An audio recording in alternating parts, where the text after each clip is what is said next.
Ensemble, nous jouons, ensemble, nous encourageons, ensemble, nous sommes forts. La semaine mondiale du football a été lancée ici au stade Tata Raphaël Kinshasa par la Fédération congolaise de football association, afin de pouvoir booster le football. Voilà, c'était une matinée qui a été sanctionnée par un atelier en prévention de la protection des enfants. Il y a eu plusieurs figures, en l'occurrence le président Dieudonné Sambu de la FECOFA, le secrétaire général de la Fédération congolaise de football association Inosaki Bundulu, la présidente de la Ligue nationale de football féminin, Madame Olive Kiloa, qui tour à tour ont eu à intervenir tout au long de cet atelier. Nous allons devoir suivre avec vous ce qui a été la quintessence de cet atelier.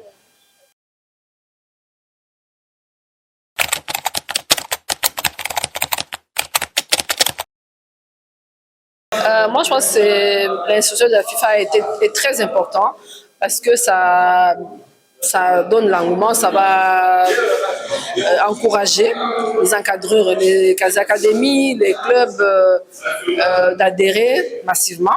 Parce que vous savez, quand on est encadré, on va de l'avant. Pour moi, je félicite la FIFA pour ce programme, mais j'ai une demande. Cette semaine, ça sera permanent chaque mois de mai, à la date prévue par la FIFA. On doit avoir du matériel pour profiter de faire aussi. Je souhaiterais que ce soit une journée aussi de grassroots. On fasse la grassroots parce que c'est une journée qui restait mémoriale pour les enfants. Être satisfait que ma fédération s'inscrive dans la logique de ce qui s'est fait sur le plan mondial. Quand il y a une recommandation de la FIFA, c'est toujours une occasion heureuse de se voir qu'on s'est mis au pas et qu'on l'a exécuté. Aujourd'hui, c'est l'avant-dernier jour qui se manifeste par un atelier de si haute importance.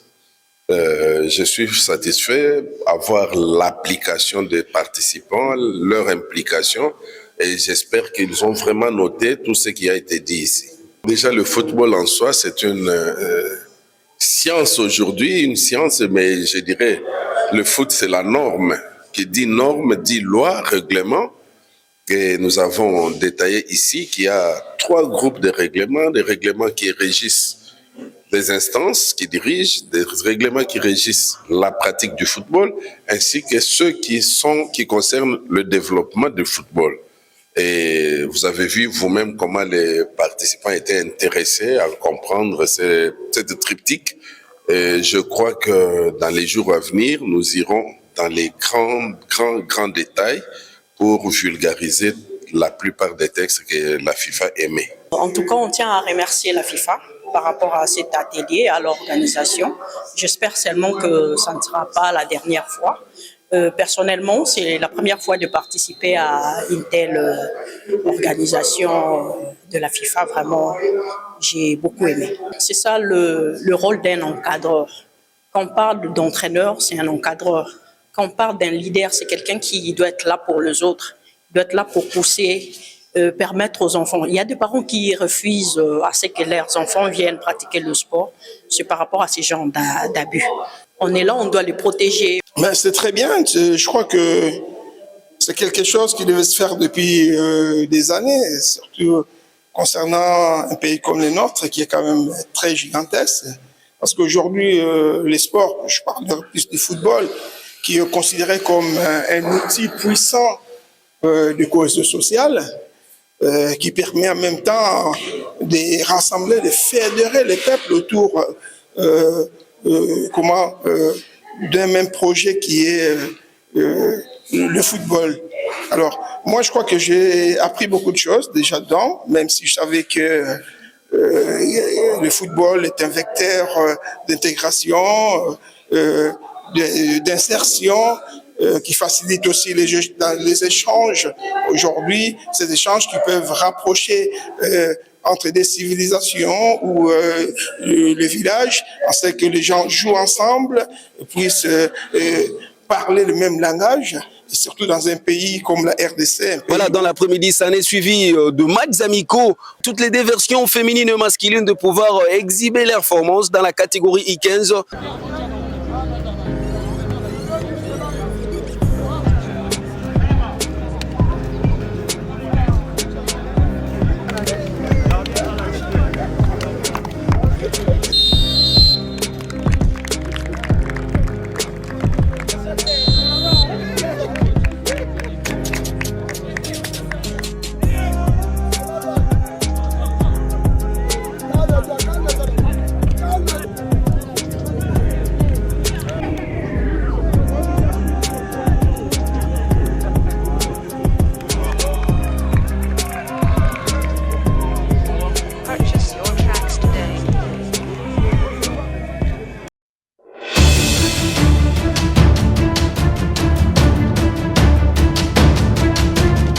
Voilà, la seconde journée qui a été une journée très animée avec le Festi-Foot qui a permis à plusieurs enfants de I13 de pouvoir célébrer le football au sens propre du terme sous la supervision de la direction technique nationale avec le directeur technique national Médard Loussadissou qui a permis à ces jeunes de pouvoir être en contact avec leur encadreur. Il y a également aussi la présence des anciens joueurs qui étaient venus ici encourager et booster les morales de ces enfants en fin de l'ère Burké. Le football reste un élément fédérateur qui peut permettre à tout le monde de se réunir.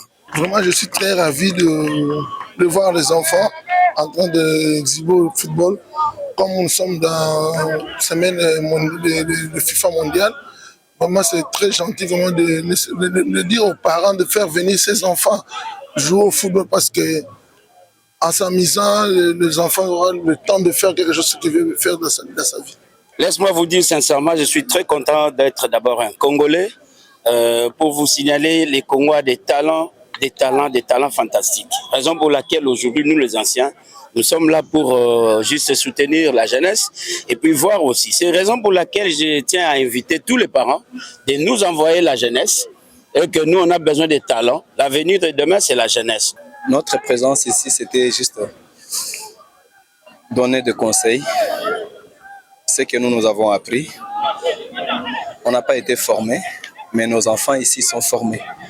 Voilà pourquoi nous sommes là pour les encourager et les aider avec nos conseils. La fédération est en train de se battre et nous encourageons surtout le président de la Ligue des jeunes de football parce qu'il a beaucoup aussi contribué, qu'il continue aussi à contribuer encore parce qu'on en a besoin.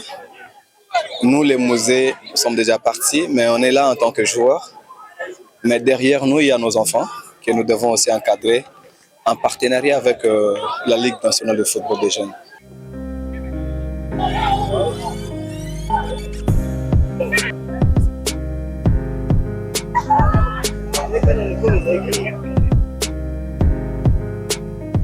La FIFA a recommandé aux associations membres du monde entier d'organiser, de consacrer une semaine au football pour véhiculer le message de l'unité à travers la pratique de football.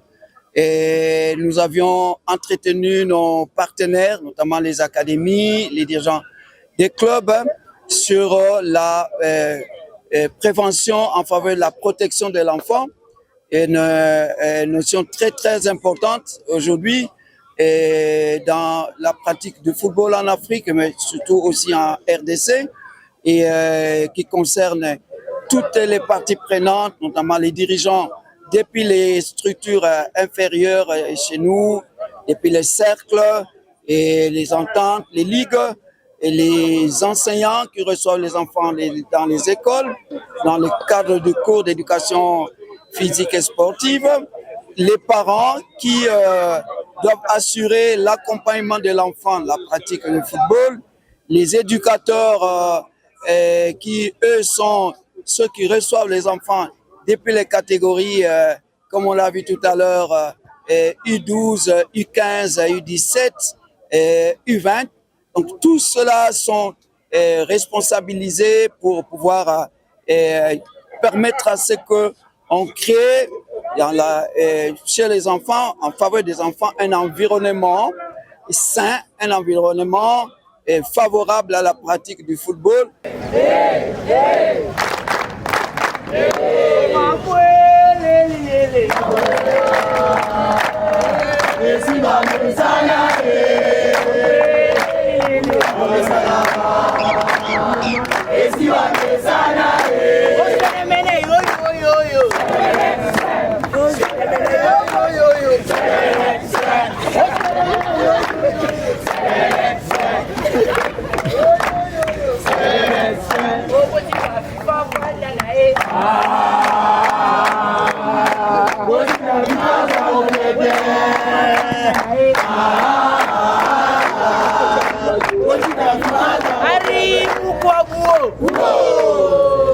Ari, mukwa. Ari,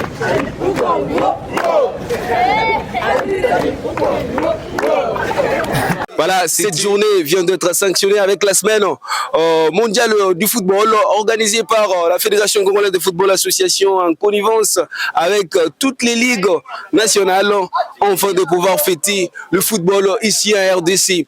Ça a été une demande de la Fédération internationale de football et la Confédération africaine de football qui ont demandé à la Fédération congolaise ou à toutes les fédérations de pouvoir organiser ces genres d'activités. On se retrouve avec vous l'année prochaine pour encore vivre ce merveilleux moment du football.